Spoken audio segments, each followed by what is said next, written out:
We are not at the stage where we saw the food crisis in 2008. The situation is still quite different, and the main reason for that is that we have, unlike in 2008, so many reserves, especially of the staple foods that are so crucial for the people that we are helping at the World Food Programme.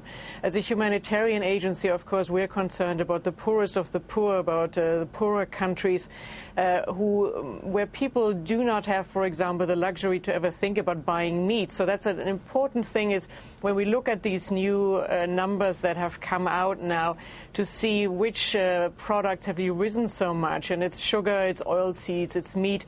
Those are things that the poorest of the poor, the people that we are helping, cannot afford. What we have seen also is that in many countries where we are helping, where especially the poor living, in Africa, Southern Africa, Latin America, the main staples like wheat, like rice, corns are often lower or at stable prices. So the poorest of the poor have not been as affected by these prices yet.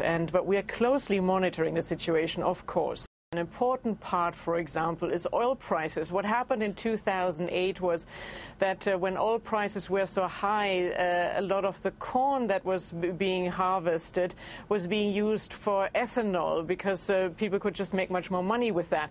And that is not happening at the moment. So you also, whenever you look at these kind of issues, you have to also look a little bit at the bigger picture. What we are seeing, of course, in other countries is that when prices, like some of the cereals, have gone up, it sometimes has a slightly delayed effect on, for example, the prices that have gone up for things like meat. So we have seen that.